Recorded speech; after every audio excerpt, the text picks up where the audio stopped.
Massachusetts. I'm Barry Nolan, and this lecture is one of a series of online dialogues with the Boston Global Forum's G7 Summit Initiative. In Malcolm Gladwell's widely read book, The Tipping Point, he uses the model of epidemics to examine how seemingly little things can make a big difference, things that affect us all. For instance, in one of his chapters, he talks about Sesame Street and looks at how producers achieve much greater stickiness with their content by making some relatively small changes.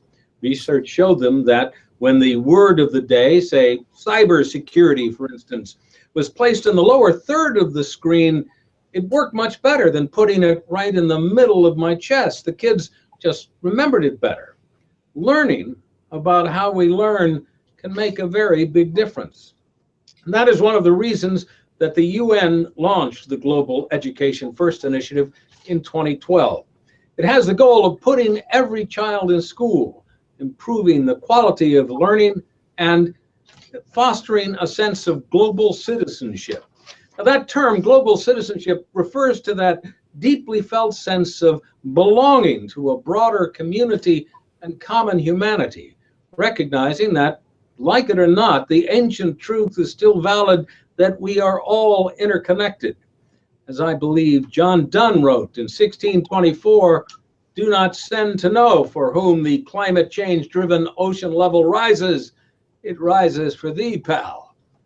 The current American presidential race has in many ways put our connections front and center in our international dialogue.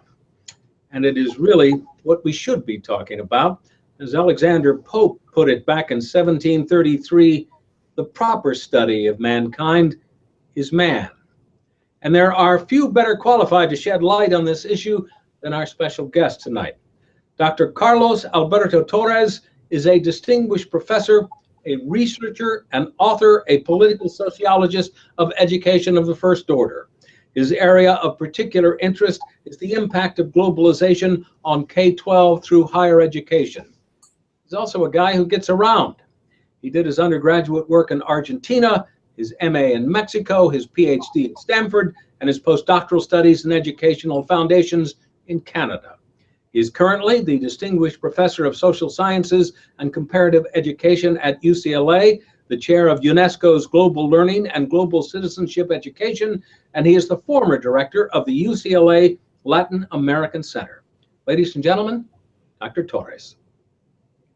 Thank you very much, Mr. Nolan. It's a pleasure to be here tonight, speaking from Topanga, California, in a day that is gray and cold, very unusual for California, which shows us that global warming has unpredictable effects in many places. We are congregated here to talk about global citizenship education. And I would love to start with one important statement.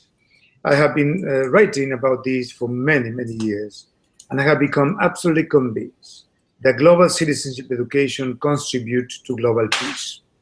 So, in essence, I think we are facing a world, and we are at the crossroads of civilizations in which a number of problems, if I may speak in religious terms, I will say sins of humankind, are deeply affecting the way we live and the way we try to prosper, and essentially the way we try to be happy.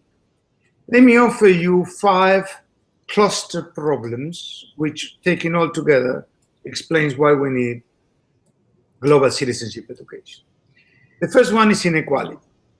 It is very clear that in the last 60 to 70 years, the degree of inequality has increased in the world. There is a very lovely, very large book by Thomas Piketty explaining why did it happen and explaining that education could be one of the answers. But we need answers at the level of public policy, and we need answers at the level of citizenship making. Inequality has grown so much that few individuals now hold the wealth of many countries combined. And that was absolutely unexpected at the end of the Second World War. In fact, the end of the Second World War, after fascism was defeated, produced a sense of optimism which percolated throughout all sorts of levels. It percolated because reconstruction after the war will demand resources and people will go to work. It percolated because people who have survived the war were ready to start a new life, having defeated one of the evils of humankind. It was also enthusiastic because after the Second World War, Europe was ready to reshuffle the deck and recreate in a different understanding of relationship among countries. You have to remember that a lot of the great wars in the 20th century were very much connected with Europe, either among the countries or in the question of fighting for the colonial perspectives of many of the colonialists in Europe. So it was a time of optimism, but it was very clear that income distribution was not as unequal as it is now. So I think that would be my first point. In order to solve some of the problems of inequality, we need to develop a very robust model of citizenship and a very important international model of global citizenship. But there is more. Poverty is another of the great cluster of problems we are facing today.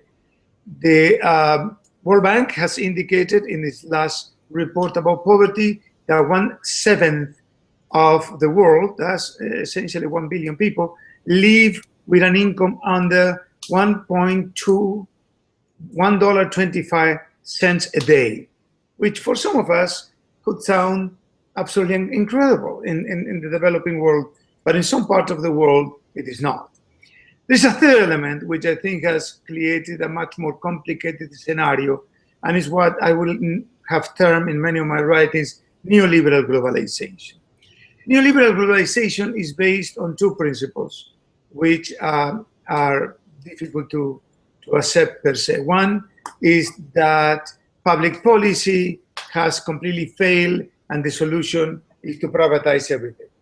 And in that context, one of the main principles of the nation state, which is to protect the common good, will be deeply affected because the common good will be undermined by individual interests. The second element is the question of possessive individualism. The idea that individuals possess qualities, possess talent, skills, dexterities, and these are absolutely their own doing, that they owe nothing to society and nothing to anybody. I am an individual who possesses qualities, and therefore it is up to me to develop these qualities and enjoy life appropriating the resources that this quality permits me to appropriate. So what happened of those who never had the opportunity, or then never had the access, that never have really some of those qualities? What's going to happen to them? And the answer in the traditional welfare state was, well, the welfare state should procure elements so those who have never had the opportunity have the opportunity. Those who don't have the same talent that everybody else could live a reasonable life. So essentially, there was an element of organized solidarity. When you have this idea of possessive individualism, the idea of solidarity disappears. It's me, only me, and it's only for me and my family. So in that context, I think neoliberal globalization has created a model of wild capitalism. And we have seen this in 2007, 2008, in which the capitalist system was brought to its own knees because unethical speculation, particularly by a particular segment of the capitalist sector, which was the financial sector. The fourth element, which I consider drastic and important, is what Paulo Freire termed banking education. This is a metaphor. It's a metaphor in which you kind of open the heads of people and drop knowledge in that head, tell them exactly what to think, turn the head around and expect that this knowledge will produce dividends as if you put the money in the bank. The banking education was an authoritarian model. It is still an authoritarian model in which education becomes essentially connected with the way the teachers work and not so much in terms of how the students interact and what they expect to receive. The student knowledge, the idea that they bring knowledge to the classroom, their voices, well, they're all neglected in many places. So I think that banking education is another of these sins that we have to preclude, we have to avoid. And one of the principles which was developed by Dewey and Freire and other great philosophers is a student-centered model. And I think we need to consider that very seriously. But a student-centered model that is not only about cognitive learning. It has to be about holistic knowledge. We all enjoy music. Why not to teach students more music, more art? Why not to teach them to observe their own feelings, their own desires, their needs in terms of human beings? If cognitive knowledge is all what matters, then we are diminishing the quality of human beings. So I think banking education lately has focused more on cognitive knowledge and the survival of the fittest. We need much more than that. And let me conclude with the fifth cluster problem of global peace, which is predatory cultures and the destruction of the planet. So what we are observing now is a planet that is being attacked because individual interest is predominated over the interest of the planet. But the planet is our only home. The planet has to be preserved. Predatory cultures take advantage of the planet, and the planet has rights. So we're now in a situation, and there are countries that are beginning to take some steps. Ecuador, for instance, I'm a Latin American expert. In Ecuador, nature has rights that individuals can invoke on behalf of nature and take the defense of nature into the court system. Not long ago, a year and a half ago, a group of indigenous women in a particular part of Ecuador defended the right of a river not to be polluted by mining companies. And it went all the way to the Supreme Court, and they won. On behalf of nature, the river could not defend itself. Individuals defended the river. Imagine what could happen if we begin to defend nature and how we can live a much more pleasant life. Not far away, and I live in one of the richest areas in the world, not far away, a well of gas began to leak.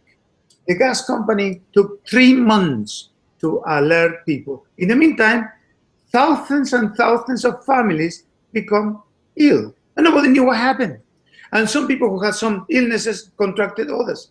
So finally it was discovered, and it took months to seal that particular well. But imagine, just one particular disaster ecologically could ruin our lives. Fukushima is another element in this conversation. So as I have spoken about problems, let me see solutions.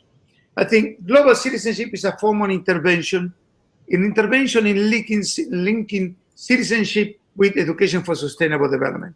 These two elements are important because now we are becoming more interdependent, more diverse, the borders are more porous. There is a deterritorializing of citizenship practices and identities. Everybody now recognizes that there are people with more than 1 passport, 2 passports, 3 passports, more so in some parts of the world. There are people who speak multiple languages, more so in some parts of the world. There are people who really connect with multiple identities. In a way, all identities are multiple. It's not all about who you are as a male or female, or who you are in terms of sexual preference, or who you are in terms of religion, or who you are in terms of region in which you live, of the language that you speak, of the values that you defend. All of these are identities. Add to that the question of citizenship. Citizenship is another element of identity. So my sense of citizenship is a construction, and this construction is changing, and it's changing because of this mutual interpretation of cultures, of societies, etc. The second argument I will make is that in order to preserve peace, we need to develop a global, democratic, multicultural citizenship. Diversity is the trademark of globalization. And unless we understand that and we profit from the richness of diversity, we'll not be able to prosper as civilizations. And I will also argue that we are facing now a question about cosmopolitanism. This is a term that have been used in philosophy since the Greeks. Even Kant developed a notion of cosmopolitanism. He was very interested that people understand the cosmos in a cosmopolitan tradition. And this notion of cosmopolitanism for Kant was very important because it will invite people to receive other people. He talked about the logic of hospitality. And if you really think of the way in which the world has been formed, is through hospitality. We invite other people in our homes. We feed them. People who are traveling long distances, we help them to rest. It's the sense of communality. And that is such an important concept, the question of hospitality. The world is becoming less and less hospitable. And we are now engaging in such a conflict among societies, civilizations, religions, that we may face ourselves in a no-return situation. There is a second element which I think is important for citizenship and is civic virtue. Education for citizenship should focus on the justification of rights rather than on responsibilities. But at the same time, schools, particularly schools, should foster general virtues. Let me give an example: courage, law-abidingness, loyalty. They should foster social virtues, autonomy, open-mindedness. They should foster economic virtues, work ethic, capacity to delay self-gratification like savings, and political virtues, capacity to analyze, capacity to criticize, the ability to participate in the construction of the global commons. We cannot have global citizenship unless we have global commons. And I see this as understanding the global ties, the relations and connections, and the commitment to the collective good. So here you have three terms: global citizenship, global commons, and common good. To finish this brief presentation, then I could answer some of the questions, because I believe that people will be interested in posing their own questions. I have received already some from the audience. Global commons is defined by three basic propositions. The first one is our planet is our only home, that we have to protect it through a global citizenship, sustainable development education, moving from diagnosis and denunciation into policy implementation and action, the defense of the planet. Secondly, global commons is predicated on the idea that global peace is an intangible cultural good of humanity with immaterial value. Global peace is a treasure of humanity. Here I'm always reminded of the old Greek saying that at time of peace, the children buried the parents, and at time of war, the parents buried the children. I think peace and a culture of peace, a reasonable culture of peace, is absolutely essential for us as civilizations to continue working, to prosper, to engage in dialogue. Third, global commons is predicated on the need to find ways that people who are all equal manage to live together democratically in an ever-growing, and I must say, dangerous, diverse world. Dangerous not because of diversity, but because we are living in a risk society. Diversity should help to prevent that risk to undermine our ability to collaborate among ourselves, to produce, to innovate, to live in peace. So, seeking to fulfill these goals, the third and great global commons is the idea that individuals' cultural interests should be to achieve their inalienable rights to life, liberty, and the pursuit of happiness. Academics sometimes are surprised for new developments in academia. Let me give you my 2 cents surprise of the last 10 years. The growing number of a specialized journal to discuss happiness. What is happiness? How you can achieve happiness? What is the concept of happiness across different religions? The economic returns of happiness. So there's a tremendous wealth of information out there about happiness, which tells me that's another global commons, how we achieve that, but how we achieve that in the context of liberty and life. So let me stop here. It's been 20 minutes. I think I will be more than happy to answer any question you might have as the moderator, Mr. Nolan, and the people that are listening to us. Let me take a look at our questions here. Can I have this time? Yes. Let me ask, one of the things that you spoke about was the changing nature of citizenship. There's a very interesting piece on American's public radio program, Planet Money, the other day, that looked at how a small island nation in the Caribbean, St. Kitts, had decided they were hit by a couple of hurricanes, and they were really in financial difficult straits. And so they decided they would sell citizenships. People, for all kinds of reasons, wanted to come to this beautiful little island in the Caribbean and be able to have a fresh start or spend the day at the beach. And so St. Kitts sells economic citizenships. If you buy a house for $400,000, you're a St. Kittian. Is there something in any way appealing to you in the idea of citizenship being a commodity that is treated now differently? Something that you might be able to buy and sell? You put a finger on something that I think has been around for some time. What happened that this small island may have exemplified this to the extreme. But look at what happened. Remember the transition in Hong Kong, in which tycoons full of money did not trust China and moved all the money out to the West Coast in Canada and the US. We all know that in many countries of the world, in the US and other parts, if you are about to make a sizable investment, you quickly get a green card. And after you do that, obviously after several years with your green card, you renew the green card, you will obtain citizenship. It's not that you just sell citizenship, but you create the conditions for people to adopt your citizenship, right?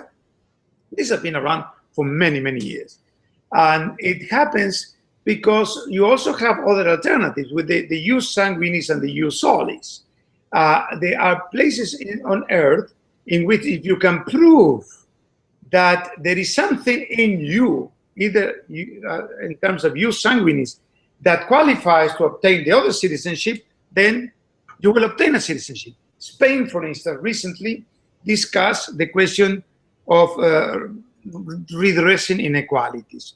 I don't know if you remember that around 1492, the so-called discovery of America, we had something called Inquisition, which is now been recommended for some of the candidates for the US presidency as an option for some of the policies that are advocating. The Inquisition will get the Jewish people and will force them to eat pork. And if they eat pork and convert, they will then become Catholics. And if they become Catholic, they could remain in Spain. Well, a number of people were forced, even my own two families, from my mother's side, from my father's side, come from this group of people that we're talking about more than 500 years ago. Now, this idea of redressing inequality is that if you can prove that you speak Ladino and or that you have a particular last name which is incorporated in a list of last names of this particular group of Jews, then you can apply for the citizenship in Spain, which I can certainly do if I want to. So selling and buying citizenship is not new. I think the example you gave us was a fascinating example because small is beautiful. And some small countries have no choice to compete in the global competition for resources. That will be an extreme option. But what about the informal economic citizenship with the fiscal paradise? How many of our own co-citizens in this country have put away money so they avoid paying taxes in the fiscal paradise? The fiscal paradises are one of the main reasons we have a serious problem of inequality, and that is a different type of economic citizenship. Let me finish with one statement about what I will call meaning the meaning of citizenship as civic minimums. Bare minimums are necessary for citizenship. That is access to jobs, access to education, access to healthcare, affordable healthcare. Essentially, access to retraining over the lifetime. Those are the elements that constitute citizenship too. Without some of these basics, we cannot have citizenship. And those are the conditions that we are trying to develop in looking at global citizenship education. When you talk about global education, why would we need global education when anybody with a laptop computer and internet access can use Google and find one of your lectures? Well, obviously they don't need to come to UCLA to find me. I'm in the internet like many of us. It's probably better if you get together with somebody in person or in a classroom and make a serious discussion with these people, because the internet gives you so much. There's no question about it. But the interpersonal relationship, the ability to engage in spontaneous exchanges, the ability to ask the right question at the right time to the right person, the ability of people to come together and say, we are going to do this together, is fantastic. And the internet is a plus and a minus, as we all know, right? As we are talking about now creating a new model to protect the world, at the same time, there are people plotting terrorism in another corner of the same internet. We are connected. So the plus and minuses are there. But I think the quick answer to this very pertinent question is this. We can all go global, but do actually engage in models of solidarity? We actually engage in model of transforming our lives for the better? Do we actually accept several values that will contribute to the betterment of humankind? It may or may not be the case to the internet, because if it's left only to the choice of individuals is one thing. But organized solidarity have to be done through organized systems. We need citizenship. Now, just to add another element which I think is important and I have not yet spoken about it, is the following. I don't see global citizenship substituting national citizenship or regional citizenship. We have now the European Union. The European Union have national and regional citizenship. I see not substituting, but as an add-on, adding value to national citizenship. And that means that you will have elements in global citizenship that will contribute to defend individuals in their own turf, in their own nations, when the nation state may not be able to do so. The UN has a responsibility to prevent atrocities with specific populations. Sometimes disorganized states in a civil war, a state which have decided to have a bias against particular population, do not defend individuals of this population, and then we have atrocities, and we know that. Global citizenship education is an invitation for us to defend everybody on their own human rights. You have mentioned earlier terrorism. You just were talking about atrocities.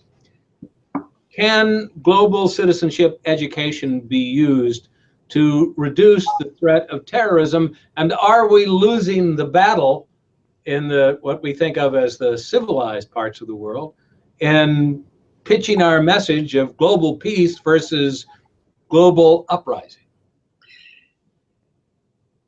Wells said once that our life is a race between chaos and education.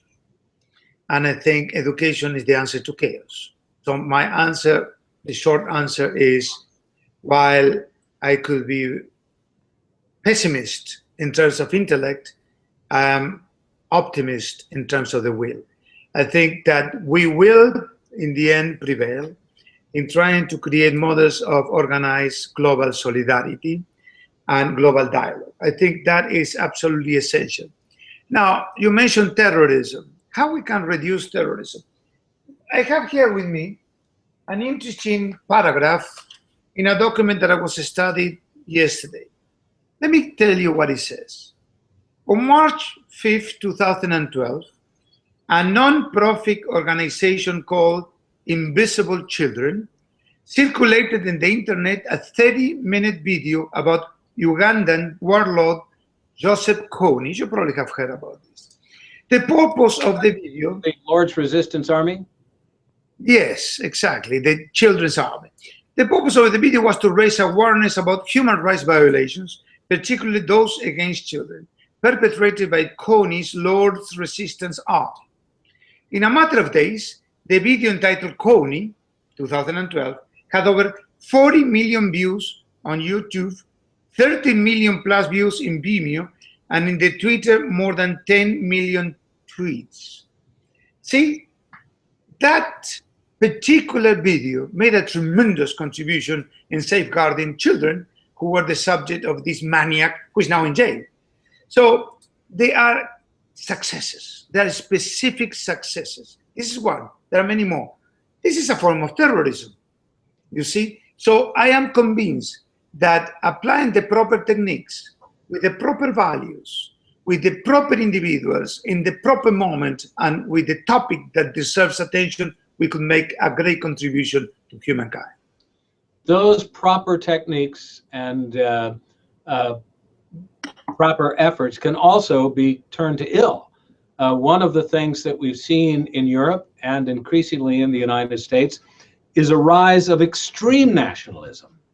People, when you talk about citizenship and loyalty to your nation, loyalty to your fellow man, that can be taken by some to mean an extreme version of nationalism, which is not inclusive, but exclusive. How do you make sure you don't make that mistake? Well, I think you put your finger on one of the most difficult topics. I can see a set of individuals, religious fanatics, extreme right-wing nationalists, who will never accept the principles of global citizenship, because global citizenship is the antithesis and perhaps the antidote to this kind of models. In many different ways, my answer to you is the internet is not neutral, could be used for good or for bad, but digital culture is not neutral, could be used for good or for bad. It's a choice, and it's a moral choice. And I think one of the conversations that you have developed before is about the moral choice of global education. My answer, very simply put, is this. You cannot solve extreme nationalism by just persuasion. You need a systematic model of public policy and education that will intervene and will monitor activities of those people who will never be convinced that this is a great idea. So in a way, peace is central to this process, but peace needs to be protected. One of the things that when you talk about selling people or convincing people, one of the principal elements that good salesmen look for is some incentive, this is what you're going to get out of it when they try and sell you a car, a year's membership at a health club, or one of those treadmills you put in your basement and never use. What is an economic incentive or some incentive that you might use in your pitch to those ultra-nationalists that are rising up so successfully in Europe and here in the United States that says, listen, it's going to work better for you if we're inclusive because, take it, Professor. Well, it's, again, education is a long-term process. I can imagine what would be to be sitting here with a member of the Ku Klux Klan and try to make that argument, right? Yes. With this individual, was 2 or 3 or 1, he played with every kid, no matter the color. He played around sharing toys, things like that, that this individual, imaginary individual sitting here in my living room, would never do. So education is a long-term process. It requires social cohesion. It requires a specific model of education that allows for dialogue and solidarity. What I will say is this. First of all, the world is changing, and we shall be ready to change along the world. Now, people will say, no, I don't want to change. Nobody wants change. Look, in the university, people don't want to change. I mean, we have this fascinating dilemma of very radical university professors when it comes down to their own profession. They don't want to move an inch away from our perks. So change is always traumatic and difficult. But reality is there. We have to accept change. But in accepting change, we have to discuss who benefits, who loses. At this moment, I spoke about the idea of global neoliberalism.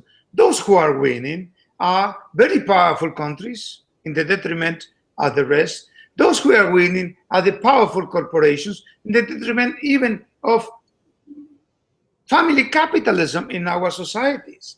So my point being that there are advantages of working together. Secondly, it is to the cost benefit of society to make that we spend less energy, that we live in housing that essentially is more cost effective. Just an example. I just had a long conversation. I helped a colleague of mine, an architect, discussing the question of sustainability in building. He's going to build a clinic. This clinic will be in an area where extreme weather, very hot in the summer, very cold in the winter, not more than 3 hours from where I stay. So we're talking about this, and I said to him, okay, give me a proof that by installing solar panels, which could be made here in the US, of course, and in many cases are the best, you will make savings. He said to me, look, a clinic of this nature, only in the expenditure of energy, the expenditure of electricity, will spend between $45,000 to $60,000 a year. With this model that I have designed, we are reducing that to 10%. 10%. All right. You know what that means? So if I'm a doctor, I reduce to 10% my expenditure in energy, I could lower my prices, right? I could become more affordable. I could attract more people through better insurances. So essentially, some of these choices, they are ecological choices, they are political choices, they are economic choices, will benefit everyone. And it's a trickle-down effect in several ways, because if I pay less, then I can charge less. If I charge less, I have many more customers. If I have many more customers, I'm a doctor, so I'm looking at more people, I'm probably extending the lifetime of a number of individuals. It's a trickle-down process in the different way that it has been considered trickle-down. Why? Making savings help our way of life. And he was absolutely convinced what he's doing is tremendous. But then he added other elements, which are very important. He added wonderful windows. And I said, this is wonderful. You have these very brand new windows. And we concluded that it was to the betterment, because you are in an office of a doctor. You are concerned about your health care. And suddenly you are looking at a park. Some of the window will look at a park. And you know the serenity when you are looking at nature. Other window will look at mountains with snow. All those things are serenity. So it really settles you down. That helps the improvement of your perspective about life, about your healthcare, about your illness. And the doctor at the same time feel in better environment. And those windows are infinitely more cost effective than the windows that we bought that I have in this house, because they are double pane and so on. So they are great progress in specific techniques to help us to progress. How can we convince people who don't have a job? Well, very difficult. How we convince the youth, the neo-Nazi who hates everybody now because they are all tattooed in every part of their body, and they said to everybody, I hate you. You know what happened? What is the utopia of these kids? What is the utopia of this neo-Nazi? There's no utopia, because the future has already been denied by not having access to good jobs. So the quest for jobs is one of the answers to these great dilemmas. And finally, people argue, well, you know, these immigrants, I live in California. We produce probably between 40 to 60% of the produce that is being sold in the rest of the US. You think that the majority of the people collecting strawberries, about 20 minutes from my house are American citizens? No, they are not. And they are not because they are being paid a very small salary, although California has one of the best salaries in the country. And it's a very difficult job from 7 a.m. to 5 p.m. It's a tough job to do. It's a tough job to do. People who have other options prefer other options. See, in California, in every single survey, we love immigrants because we need them for doing a number of things that nobody wants to do. And it's a fact. One of the things you've just been talking about is selling people on the idea of saving money. And that's a good, that's a great incentive. That's a great way to sell something. People think, oh, okay, good. But one of the things you talked about earlier, when you talked about protecting nature, protecting the planet, you have to sell people on something costing them money. Pollution controls, for instance. Is for advanced countries like the United States, Western Europe, is it a better argument to make instead of talking about the sort of poetry of this nature that we are a part of? Is it better to talk about the economic idea of dealing with what economists call uncaptured costs? If you pollute my stream and I drink it, I incur a cost because I get sick. If you pollute my air, my children get asthma, and I and all my neighbors incur a cost because they get asthma. Should we begin a larger conversation about the uncaptured costs that are hurting our planet? Absolutely essential. Absolutely essential. I'm with you 100% on this. Let me give a concrete example, and very important. You know what is the great healthcare crisis of our country in the US? Obesity. Obesity. And I live in California, which is a state obsessed with physical conditioning, right? But obesity has all the conditions for us to have serious illnesses. So you are absolutely right. People try to speak about defending the planet has a high cost. And so people will say, well, it's a short-term pain for long-term gain. And in a way, it is. It is. The extension of healthcare will help all of us to get less ill. The cleaning up of the pollution, good water, good air, etc., always to be recommended and not to be suffering. So my sense is that you are absolutely right. There are different strategies. Some of them are more economic oriented than others, but there are many economic interests against it. Particularly the fossil fuel model, the fossils should remain in the ground, should not be collected. Look at what just happened in China. China signed with us this agreement in Paris. And shortly after, they have diminished the production of coal.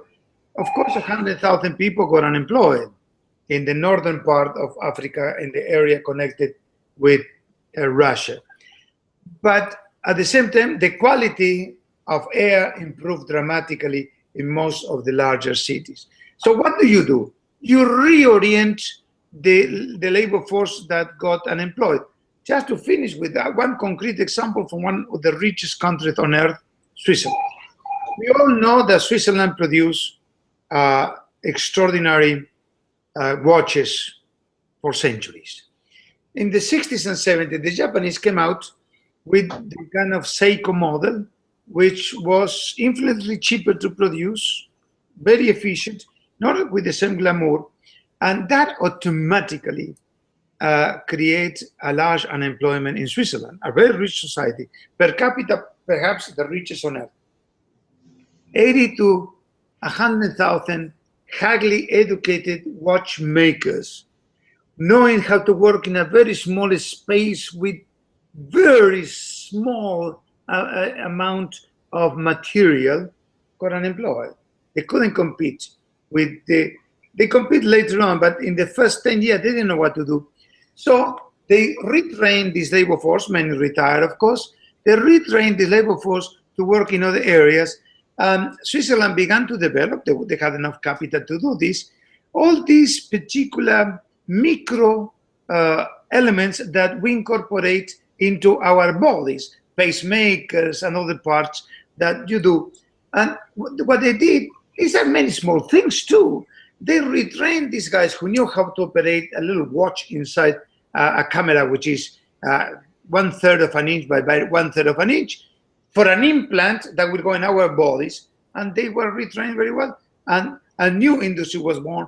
And now all this medical equipment is done in Switzerland because they had the manpower. So the question is not how many people will be unemployed. The question is, there will be people unemployed. How you retrain them into a new orientation, a new life, and how you support that retraining financially.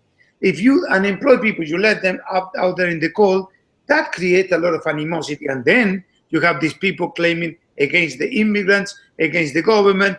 What we are seeing now in the US is a vote of rage. People are voting not with their heads, but with the heart and the range for what they perceive their country is being taken away from them. Seems like they're voting with their spleen. We're having a difficult time sorting out who we want to have as our next president. It's giving people a rash just to have a regular election. How would we go about choosing how to govern something like the global citizenship education? What would it be like a UN? What would be the thing that gave it direction, that exchanged ideas, that began to develop programs that were for mutual cooperation? Well, your question is so relevant. I will say that we need somebody who understands the world and how the world is changing and how it is impacting in this context the US. Everybody should say the same about their own country. We need somebody who understands that we need dialogue. Citizenship is about dialogue, and it's about conflict resolution. This idea that you will solve this problem with carpet bombing, this other problem building a wall, this other problem expelling people from the country, these are short-term solutions for long-term problems. So as a solution, they don't work. And in terms of problem, they magnify what is already natural in our society. So we need somebody with a vision, but a vision that will engage a very fragmented society, fraction society, into some national conversation, what it means to be transforming ourselves and what are the values that this particular society, which has been a society that has embraced the immigrant, need to uphold at the moment. So there are two particular areas in any government that pertain to global citizenship education in the context of the US. I would say first and foremost, the Department of State. The Department of State, that's why we have the UNESCO Commission for the US. The Department of State plays a major role in creating the conditions for dialogue across countries, for conflict resolution, putting down a fire if needed, or eventually come up with a proposal to attack a particular problem that seems to be too resilient. And the Department of Education. The Department of Education is not in charge of educational policy in this country. We are different than the majority of the world. Consider France, highly centralized. What the Ministry of Education says and does impact the country. We have 50 states, and we have an office with a budget, an important budget, that could make a big difference. If the Department of Education in the US decides to invest in citizenship building and incorporate to the question of citizenship building, which is a combination of civics and more elements of conviviality, then we probably have a chance. But to do that, we have to have at the helm of the country somebody who understands these international relations and who understand the value of a culture of peace. Can global citizenship education also contribute to a solution to one of the other really big problems that we don't talk about perhaps as much as we should. One of the things that the Boston Global Forum is trying to talk about, the issue of cybersecurity, something that now is mostly annoying because people steal your credit card, but certainly holds the threat that it may in the near-term future involve power systems, water systems, nuclear plants, all kinds of things that are very scary. Well, I think I'm scared. I'm personally very scared of this because, you see, let me go back for a second to a recent past. The recent past was the Cold War. I'm not going to justify nothing. I'm just saying the deterrent policy worked. You have two sets of countries who control the atomic bomb. And you know that technically we have now the technical condition to destroy our civilizations if we unleash an atomic bomb, a set of atomic bombs. So the deterrent was, well, here you have the Soviet Union, the US, and there was some open and hidden channels of communication in such a way that they agree to do their business as states, but not to drop the bomb.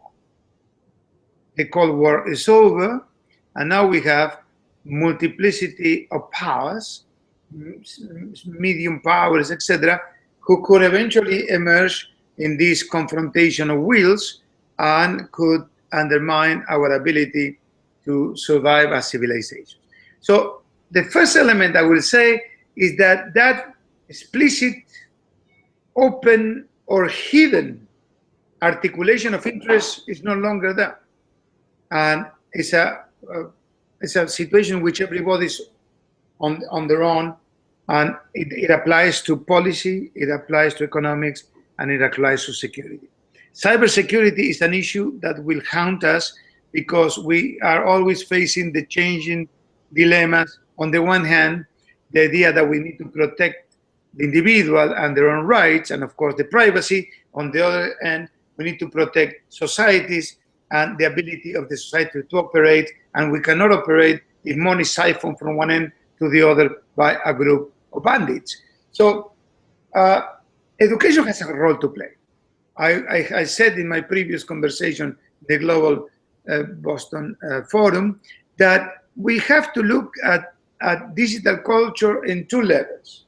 One level is the question of honor, how we can develop honorable individuals, which is a role for education, that articulate their work inside the digital culture, but they do it with a sense of honor, honorability, and a sense of ethics. So we need an ethics for the internet that will be discussed worldwide. And the second element that I said is the question of the truth. Here you have the most important dilemma in the context of philosophy. What is the truth? What is truthful? How you define that this is truthful and it's not? So the whole conversation around truth is very important. And truth is also about facts. Is this fact truthful or not? Can we identify this fact or not? So in the end, my argument about truth is that not everything that appears in the context of the global internet is truthful. We have plenty of blogs beaming lies, beaming innuendo, beaming things that essentially undermine the ability of people to communicate, to dialogue, to live in peace, or to even make a serious investment in their own areas of the world. So truthfulness should be part of this conversation about ethics. And one of the interesting things about academia is that we come to academia with some credentials. I'm hired after people look at all my credentials, my books, etc. My colleagues evaluate each one of us, so you get promoted, etc. When we are in our classrooms, we have almost a and need to state the most profound truth that we have understood in our studies. I've been in this business for more than 45 years. Why should I go into one of my classrooms and not tell them the best I have learned? That you cannot guarantee through the internet. You guarantee through the individual responsibility, you guarantee through the institutional responsibility, and you guarantee through the research abilities of the people that finds ways to incorporate better models of conviviality for people living together. So those are the great dilemmas, as you put it. Not only that the people can siphon off at this very moment we are talking about money from your bank account, or can take your credit cards when you are walking in the street, but also the ability of people to convince you about half-truths or about falsehood that you cannot identify as such.